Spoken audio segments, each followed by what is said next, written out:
Anak saya ini kan dua ya, cuman yang nomor 2 ini dia ada kondisi autis.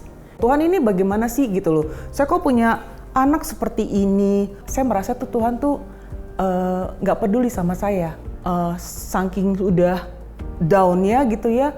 Saya ngelihat gini, enak kali ya kalau misalkan tubuh saya itu ditabrak sama kereta itu, saya pikir gitu. Momennya di tahun 2021 sih. Tiba-tiba dia udah nggak sadarkan diri, dia karena kesakitan di punggung belakang. Sakit, dia bilang begitu. Di situ tuh dokter observasi gitu. Ternyata lemas, maksudnya sarafnya itu udah lari ke paru-paru. Tapi saya bilang sama Tuhan, Tuhan, tolong jangan, saya percaya anak saya sembuh. Saya bilang begitu sama Tuhan. Tuhan tolong, itu aja. Sahabat Solusi, Tuhan bekerja melalui segala hal yang kita lewati untuk mendatangkan kebaikan bagi hidup kita. Dan kadang apa yang kita harus lewati membawa kita semakin mengenal pribadi Tuhan. Dan hari ini ada seorang sahabat yang telah hadir bersama saya untuk menceritakan bagaimana apa yang harus dia lewati bersama keluarga itu membuat dia semakin dekat dan semakin mengenal Tuhan. So mari sama-sama sambut Ibu Ervina Octavia. Ibu Vina, ya. Halo Ibu, Shalom. Shalom. Selamat datang di Solusi hari ini. Hari ini akan menceritakan tentang apa yang sudah dilewati bersama keluarga ya. Nah, sebelum kita ngobrol lebih lanjut, boleh nggak sih Ibu Vina ini memperkenalkan diri? Siapa sih Ibu Vina ini? Oke, nama saya Vina. Saya ini seorang ibu rumah tangga aja sih. Saya punya anak 2, satu Tesalonika, satu Benedict Timothy. Nah, pekerjaan saya biasa mengurus mereka berdua dan mengurus rumah tangga. Ibu Vina ini adalah seorang istri, seorang ibu rumah tangga dari 2 orang anak juga ya. Nah, sebelum kita bercerita tentang apa yang terjadi dalam kehidupan keluarga Ibu, boleh nggak sih bercerita tentang background keluarga Ibu? Bagaimana Bapak dan Ibu, khususnya kondisi anak ketika masih kecil? Jadi anak saya ini kan 2 ya. Yang satu perempuan, dia anaknya normal. Cuman yang nomor 2 ini dia ada kondisi autis. Jadi saat dia waktu kecil, kami tuh berusaha untuk terapi dan segala macam yang kita lakukan gitu loh. Mendidik, terapi, ke rumah sakit gitu kan, untuk pengobatan dia. Oke, yang pertama kali mendengar diagnosa dokter ya bahwa ada gejala autisme di dalam anak kedua Ibu. Respon pertama Ibu dan suami bagaimana? Drop sih, ngedrop. Jadi saat itu tuh saya tuh sampai yang Tuhan ini bagaimana sih gitu loh. Saya kok punya anak seperti ini. Padahal saya tuh sama Tuhan tuh deket banget gitu loh ya. Tapi kok Tuhan kasih anak seperti ini. Memang luar biasa sih saat itu. Struggle-nya saya gitu loh. Nggak terima. Entah gimana Tuhan tuh proses hidup saya saat itu sampai saya udah mau bunuh diri juga gitu loh. Saat itu sampai waktu itu saya pernah lagi saya naik motor mau ke gereja, saking udah down-nya gitu ya, saya ngelihat gini, enak kali ya kalau misalkan tubuh saya itu ditabrak sama kereta itu, saya pikir gitu. Terus tapi Roh Kudus bilang gini sama saya, dia mendetil banget gitu. Vin, coba kamu pikirkan kalau badanmu ditabrak sama kereta itu. Satu, sakit, badanmu berantakan, terus udah, anakmu bagaimana? Gitu. Jadi ilustrasi Roh Kudus tuh di dalam pikiran saya tuh seperti film gitu loh. Badan saya kena kereta itu, terus terbelah, pental kemana, terus ya itu gitu loh. Terus saya sadarkan diri gitu. Oh iya ya, gitu. Pasti Tuhan kasih jalan ya, saya pikir gitu kan. Ya udah deh, saya lakuin itu sampai waktu itu kan saya mau berangkat ke gereja kan. Sampai di gereja tuh saya tuh sampai bener-bener nangis. Saya minta ampun sama Tuhan, Tuhan ampuni saya. Kalau memang ini yang harus saya lakukan, aku terima. Saya bilang begitu. Karena memang sejujurnya iya, saya takut. Saya nggak berani. Saya stres dengan tanggapan orang, apalagi keluarga. Seakan-akan itu ya hal yang nggak enak gitu loh. Itu sih yang saya jalanin saat itu. Belum lagi tanggapan dari kok bisa ya keturunan saya seperti ini gitu. Itu aja sih. Cuman ternyata Tuhan tuh mengajarkan saya banyak hal gitu dengan anak saya ini. Sempat mungkin bertanya dan menyalahkan Tuhan tadi ya, sempat sampai ibu berkata, aku kan baik-baik aja, aku kan nggak pernah aneh-aneh, kenapa Tuhan kasih seperti itu.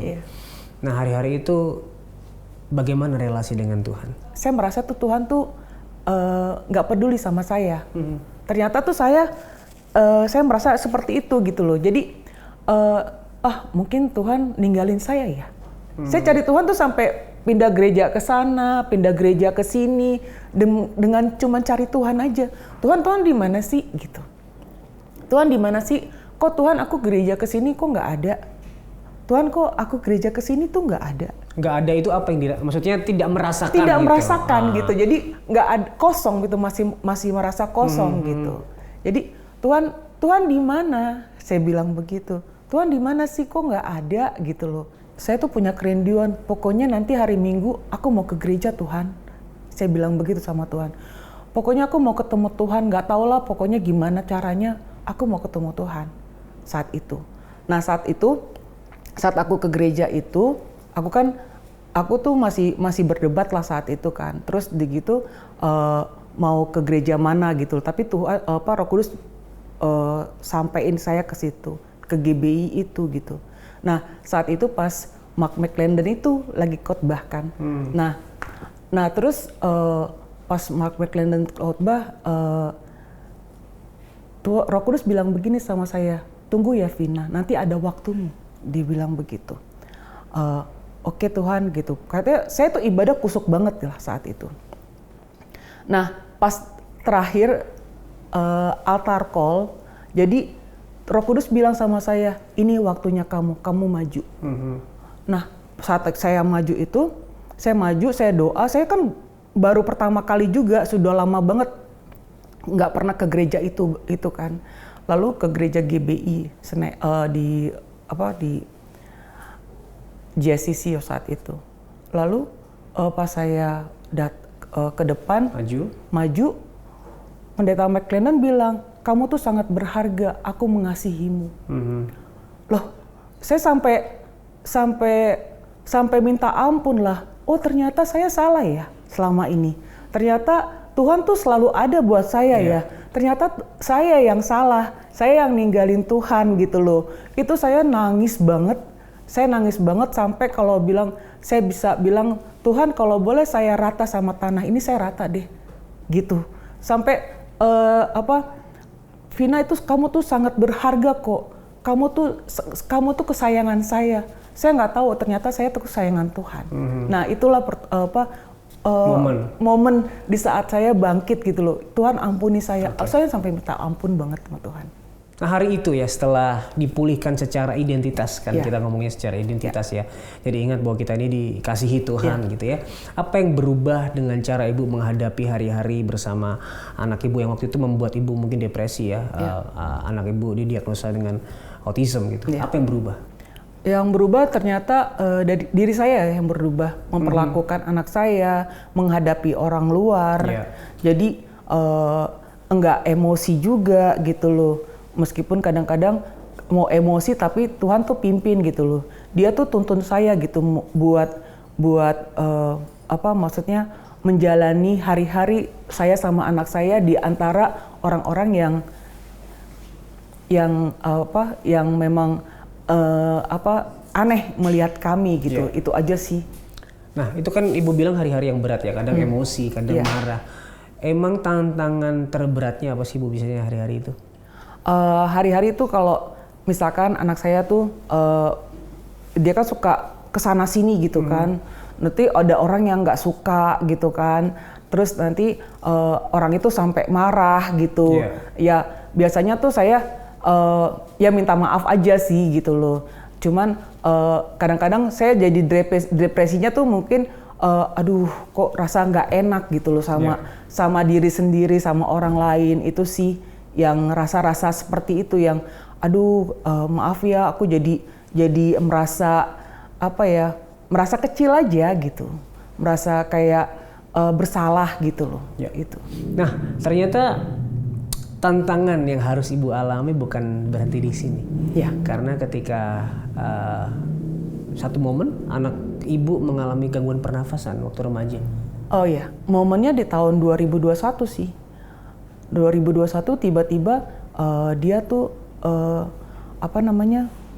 tiba-tiba dia udah nggak sadarkan diri, dia karena kesakitan di punggung belakang. Dia teriak waktu saat dia sedang makan. Ayo Ben makan dulu.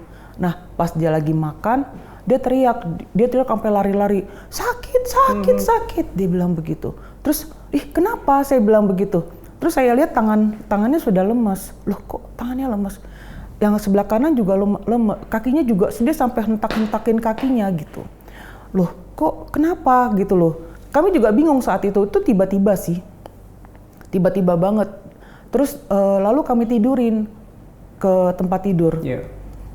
Pas sampai di tempat tidur, yaudah gimana ini kita bawa ke rumah sakit aja, saya bilang begitu. Akhirnya kita mau bawa dia ke rumah sakit, kami cari Grab saat itu. Terus pas dibawa sama suami saya, loh ini kok Benny nggak bisa itu lagi ya, nggak bisa berdiri lagi, lemes, langsung nggak bisa apa-apa, gitu. Jadi udah kami bopong ke mobil, kami jalan ke rumah sakit. Nah saat itu kan COVID ya. Okay. Kami waktu itu pergi ke satu rumah sakit, cuman rumah sakit itu khusus COVID. Jadi kami tuh benar-benar ketakutan lah saat itu. Bu, kalau misalkan ibu di sini dari pas sampai rumah sakit itu, kami campur dengan COVID ya Bu, dia bilang begitu. Loh, terus ya kalau misalkan anak ibu ya pokoknya harus terima konsekuensi ya gitu loh. Ya, kami kan juga bingung ya. Yeah. Ya udah akhirnya kami pindah ke rumah sakit. Di PON saat itu kami pindah, ya udah kami masukkan dia ke rumah sakit itu. 2 minggu dirawat di situ. Oke. Cuman mereka bilang, Bu ini nggak bisa Bu di sini terus karena kenapa dia harus cuci darah kuning katanya. Jadi itu bisa dilakukan di RSCM saat itu. Jadi kami dirujuklah untuk ke RSCM. Tentu kan ibu sudah pernah mengalami ketakutan, kekhawatiran, depresi, bahkan ketika anak pertama kali didiagnosa dengan autisme. Hari itu ibu kembali menghadapi satu ketakutan ya? Iya. Ada bedanya nggak Bu cara menghadapinya? Enggak, ini ketakutan yang luar biasa. Takutnya luar biasa ya? Ini lebih parah takutnya. Okay. Lebih parah takutnya. Dan apa yang ibu lakukan dengan ketakutan tersebut? Nangis lah. Bingung. Saat ini Tuhan, ini kenapa? Sampai ini air mata tuh nggak ada berhentinya gitu.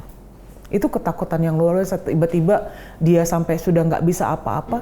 Saya sampai bingung sendiri. Ini apa yang harus kami lakukan Tuhan saat itu? Tapi dengan ketakutan pun ibu masih berseru ke Tuhan, ini aku harus apa? Iya. Saya cuma doa. Anak saya sembuh ya Tuhan, seperti seperti dia pada umumnya gitu.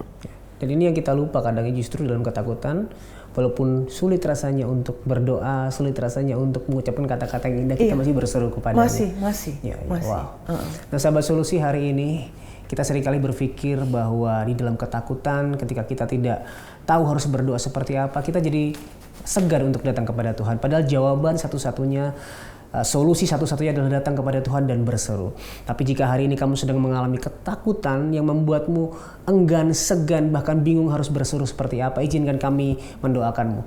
Kamu bisa menghubungi nomor yang ada di bawah ini. Kami akan mendengarkan ceritamu dan juga mendukung kamu di dalam doa. Kami tunggu ya.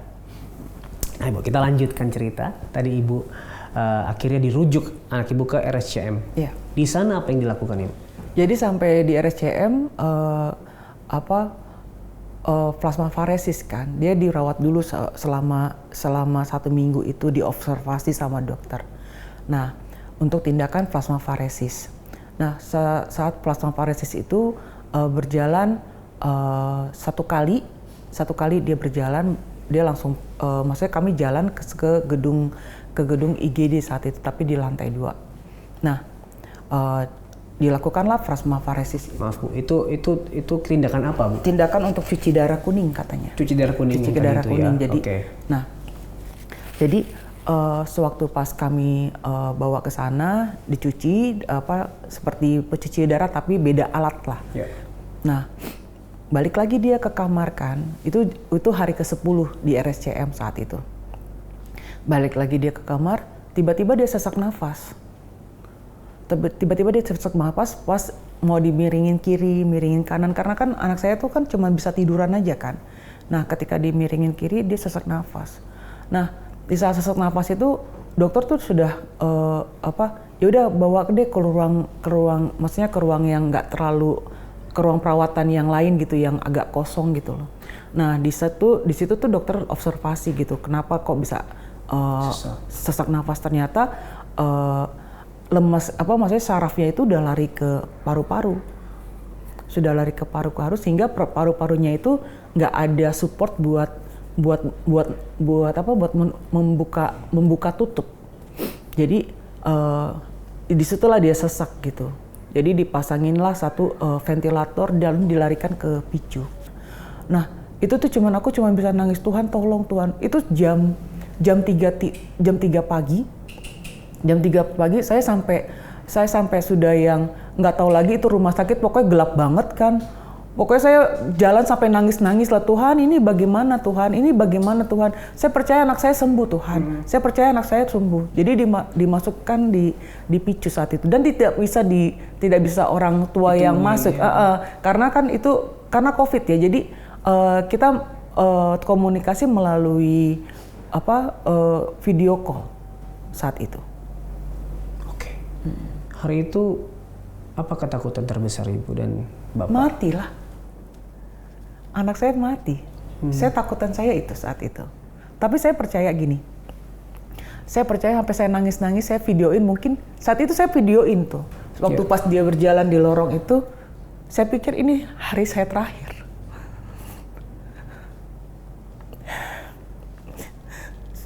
Sampai videoin anak itu. Mungkin saya ketemu dia terakhir.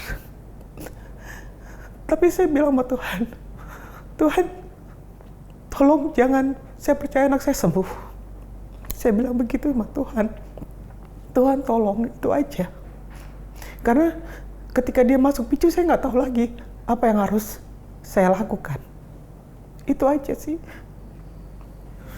Saya merasa saya nggak tahu jalan. Saya jalan di rolong gelap. Saya nggak tahu jalannya itu. Saya cuma buta. Saya saat itu nggak ngerti tujuannya kemana. Saya cuma bilang, saya minta Tuhan tuntun saya. Itu aja sih. Bagaimana suami dan ibu saling menguatkan hari itu? Karena kan penting banget ya support dari keluarga, support dari pasangan. Iya. Saya tahu suami saya juga ketakutan yang sama saya. Ya. Jadi kami cuma hanya diam aja, berdoa. Aduh, semoga nggak ada apa-apa ya. Suami saya tuh udah nggak bisa ini lagi, nggak bisa bicara lagi. Dia cuma taunya berdoa.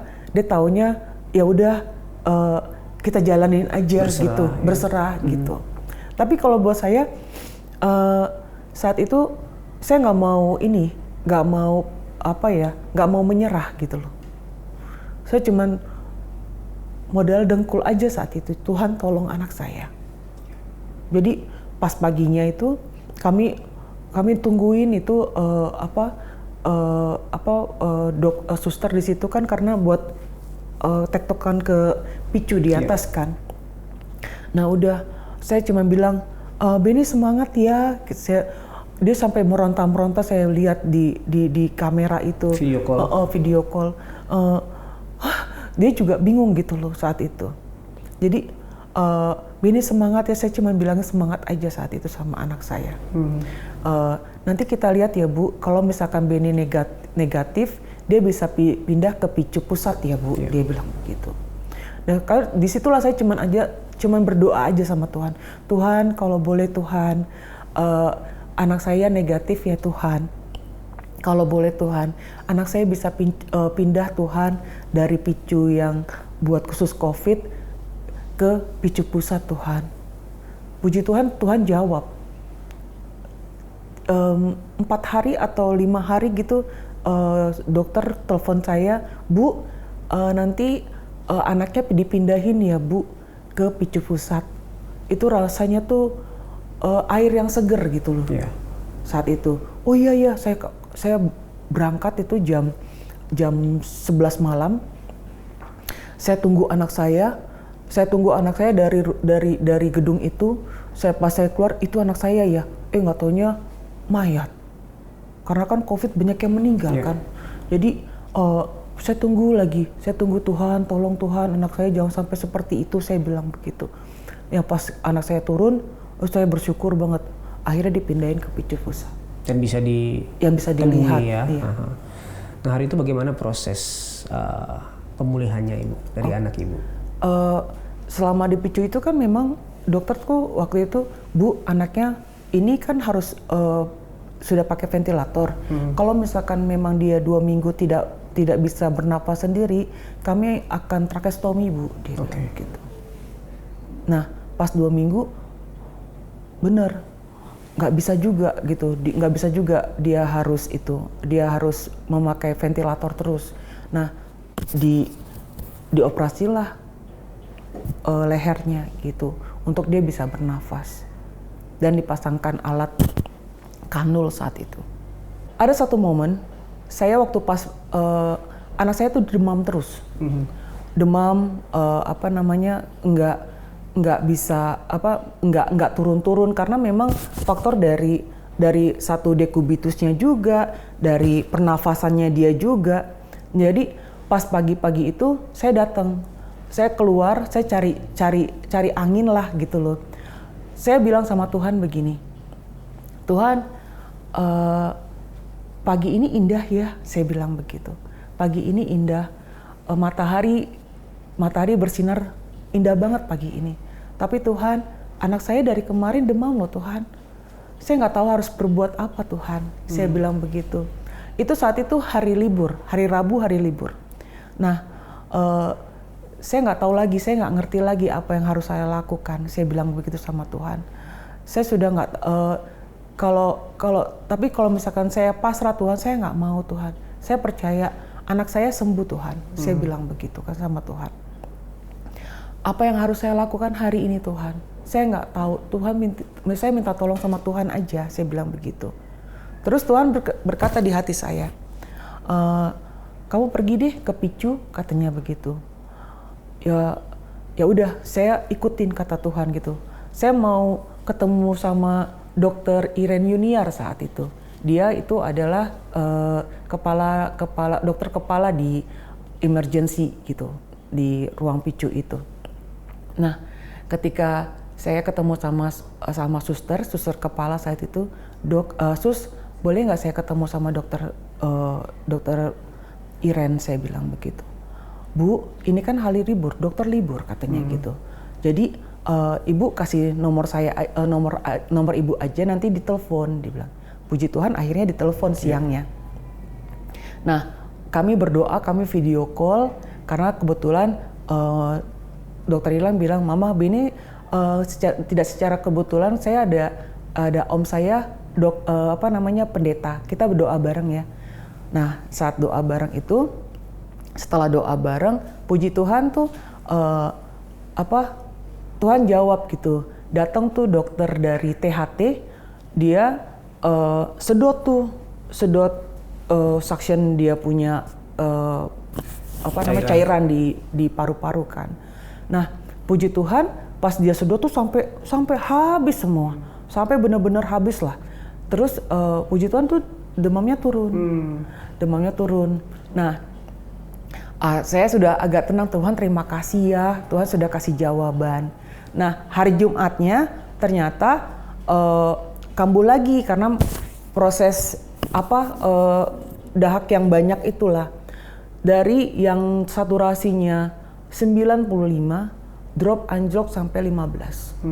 Itu saya pikir, Tuhan apa ini yang terakhir ya? Tapi saya percaya Tuhan pasti akan jaga. Suami saya di situ dokter sudah datang, sudah bawa alat segala macam untuk bantu anak saya gitu loh. Tapi itu dia tuh sampai struggle banget gitu, sampai mukanya sudah pucat, udah kayak mayat lah, nggak bisa nafas sama sekali. Nah, suami saya sudah teriak, Tuhan Yesus, dia bilang begitu. Lalu pas di satu ketika dia tarik nafas yang dia terakhir, itulah di situ dia naik. Justru pulih di situ ya? Di situ pulih dia, pernafasannya dia naik. Jadi saya pikir gini, saya cuma bilang sama Tuhan, Tuhan tolong, saya nggak mau kehilangan anak saya. Saya bilang begitu sama Tuhan. Nah, pas dia tarik nafas, tidak mau dia bilang gitu. Dia tarik nafas, katanya gitu. Tuh udah naik tuh 20, 50, 60, 70, akhirnya 95 lagi nafasnya. Aduh puji Tuhan, saya bilang gitu. Tuhan Yesus terima kasih Tuhan. Itu yang kalau saya ngelihat tuh, saya tuh lagi, ya itu kayak kayak apa ya? Kayak tarik-tarikan gitu loh. Jadi kayak rebutan lah. Pokoknya ini anak saya tuh berharga di mata saya. Jadi Tuhan kasih dia kesempatan kedua Tuhan. Saya bilang begitu sama Tuhan. Dan di titik itulah titik pemulihannya pelan-pelan, recovery-nya ya. Iya. Hingga akhirnya bisa pulang.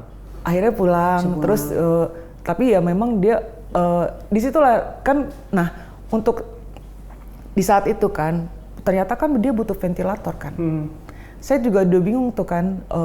Kan itu kan kita pakai ventilator rumah sakit saat itu selama sebulan. Nah, itu kan hari Jumat ya, ventilator itu kan belum datang. Kan kami bingung kan saat itu kan, mencari dana ventilator itu dari mana. Saat itu pas pagi-pagi itu saya tuh doa, Tuhan ini bagaimana ya. Dokter bilang pagi, kan kalau setiap pagi itu kan dokter datang kan untuk tur, maksudnya untuk ngelihat semua pasien-pasien. Bu, dokter bilang, Bu, bagaimanapun juga Beni butuh ventilator. Saya tanya sama Tuhan, Tuhan, saya pikir tuh ventilator harganya paling 50 juta, saya pikir gitu kan. Ya mungkin saya cari pinjaman lah sama sana sini, saya pikir gitu. Nggak taunya ventilator tuh harganya 385 juta. Wow. Nah, saya kaget dong. Tuhan ini bagaimana? Anak saya ngedrop dulu Tuhan.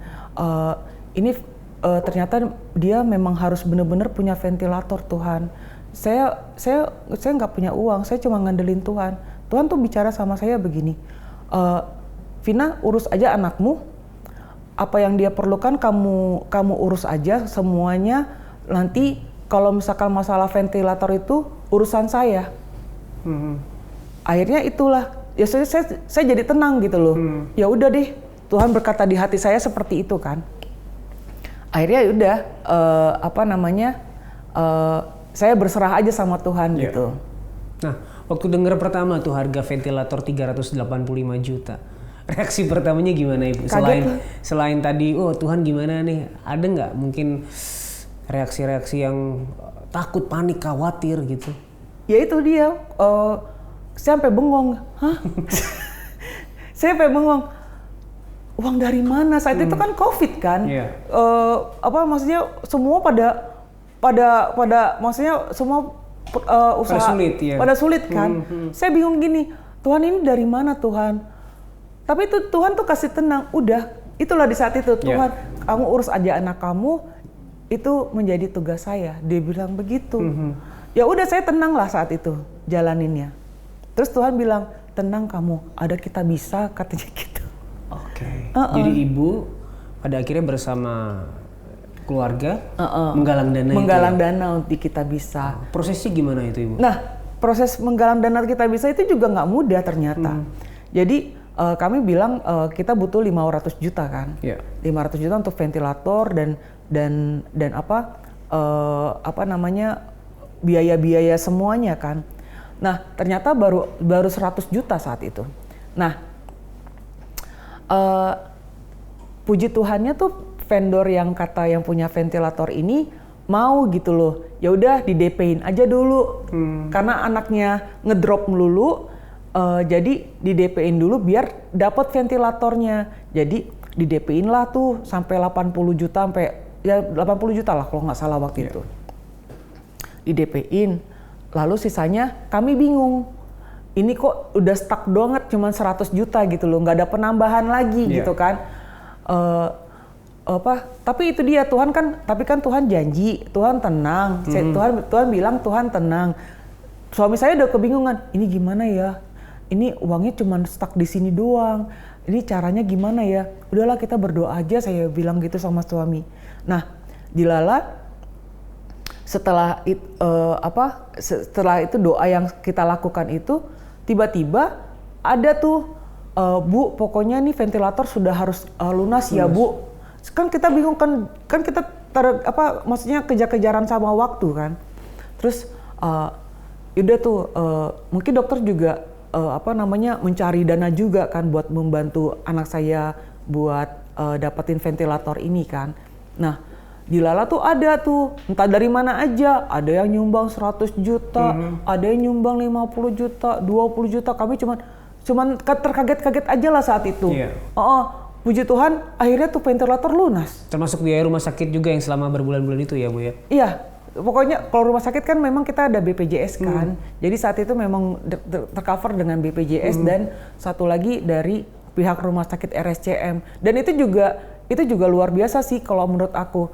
Saya sampai yang bilang ini, Tuhan, saya ini nggak kenal sama orang-orang RSCM loh Tuhan. Tapi Tuhan tuh kasih loh. Sampai anak saya karena sudah seringnya ngedrop, dia sampai dipindahin ke ruang HCU saat itu dengan satu kamar 2 orang. Dengan suster-suster yang memang sudah the best lah di situ. Jadi itulah jalannya tuh ada aja gitu loh. Ya lewat apapun itu Tuhan menolong. Tuhan menolong ya. Pelihara. Oke. Hari itu selain pemulihan kepada Bene, lalu ada dukungan dari orang-orang terdekat dan juga pada akhirnya biaya tercukupi. Kebaikan Tuhan apa yang paling nyata Ibu rasakan di momen-momen yang berat itu? Tuhan masih kasih nafas buat anakku, buat Bene. Itu yang aku sampai sekarang bersyukur banget. Tuhan, sampai sekarang kalau saya lihat Bene itu, Tuhan terima kasih ya, Tuhan masih beri nafas buat anak aku hingga hari ini. Meskipun sekarang kan tangannya kan spastis ya, nggak bisa lurus gitu loh. Saya percaya Tuhan, suatu saat nanti Tuhan akan hadapan sama Bene. Dan Bene akan membuka hati buat Tuhan seperti Tuhan lakukan juga sama aku. Amin. Itu aja. Amin. Pada akhirnya bersyukur atas semua yang Tuhan sudah kerjakan ya. Wow. Nah sahabat solusi, hari ini kita ada karena kebaikan Tuhan, kita ada karena anugerah Tuhan, namun seringkali masalah yang kita lewati membuat kita melupakan kebaikannya. Mari sekali lagi renungkan kebaikan Tuhan dan akan membuat kita kuat dalam menjalani hari-hari kita meskipun ada masalah dalam hidup. Namun jika hari ini kamu sedang lemah dan membutuhkan dukungan doa, kamu bisa menghubungi nomor yang di bawah ini. Kami siap untuk mendengarkan ceritamu, berjalan bersamamu dan mendukung kamu di dalam doa. Kamu tidak sendirian. Oke. Ibu Vina, ini kan momen yang panjang ya. Perjalanan yang panjang yang harus Ibu lewati dan nggak bisa dibilang ringan, berat sekali bahkan. Ibu sempat bertanya kepada Tuhan, kenapa aku harus lewati ini? Hari ini apa yang Ibu bisa pelajari? Kenapa Ibu harus melewati itu semua? Diizinkan melewati itu semua?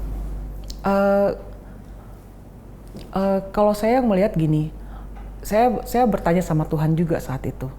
Tuhan, kan saya sudah jalanin waktu pas Bene autis ya kan. Bene autis, saya sampai berusaha benar-benar untuk mengajari dia. Terus kami pulang ke Jakarta tiba-tiba ngedrop lebih parah daripada ini Tuhan. Tuhan sayang aku nggak sih gitu. Kan ada rasa kayaknya perjuangan 4 tahun itu buat aku tuh luar biasa ya. Kok tiba-tiba Tuhan kasih ini perjuangan yang lebih lagi gitu loh. Tapi Tuhan bilang sama aku gini, di mana apapun yang terjadi aku menyertai kamu Vina. Tapi Tuhan tuh memberi seperti mengajari aku hal yang luar biasa gitu. Semuanya tuh hal yang buat luar biasa sama aku itu andalkan aku. Apapun yang terjadi, andalkan aku. Itu aja sih. Jadi melalui segala yang dilewati ini, Ibu diajarkan untuk terus mengandalkan Tuhan, bersandar hanya sama pada Dia. Tuhan. Oke. Terakhir, Ibu Vina, sebelum kita selesai, ada nggak yang Ibu Vina pengen sampaikan ke sahabat solusi yang hari ini mungkin sedang mengalami lorong yang sangat gelap, yang tidak tahu kemana harus melangkah, boleh disampaikan? Oke. Kalau buat aku, berjalanlah itu, kasih Tuhan tidak ada putus-putusnya buat kalian. Dengarkan kata Tuhan, meskipun lorong itu kita nggak tahu jalannya kemana, tapi dengarkan, pegang janjinya Tuhan, pegang tangannya Tuhan, kamu akan dituntun Tuhan menjadi keluar dari lembah itu. Ya. Kamu akan menemukan jalanmu sendiri bersama Tuhan. Itu aja sih. Amin, amin. Terima kasih Bu Vina. Iya. Udah hadir, udah bersaksi di tempat ini. Saya percaya kesaksiannya akan menjadi berkat bagi banyak orang. Sehat selalu bersama keluarga. Salam buat keluarga semua ya. Makasih. Nah, buat sahabat solusi, hari ini kita kembali mendengarkan bahwa Tuhan tidak pernah meninggalkan kita bahkan di lembah yang kelam. Namun jika hari ini kamu sedang merasa sendirian di dalam masalahmu, pergumulanmu, dan tekanan yang terjadi dalam hidupmu, kamu bisa bercerita kepada kami dengan menghubungi nomor yang ada di bawah ini. Kamu bukan hanya bisa bercerita, karena kami juga akan rindu untuk mendoakan setiap masalahmu. Jadi jangan ragu untuk menghubungi kami. Ingat, Tuhan Yesus sangat mengasihimu, dan apapun permasalahanmu, di dalam Tuhan pasti ada solusi.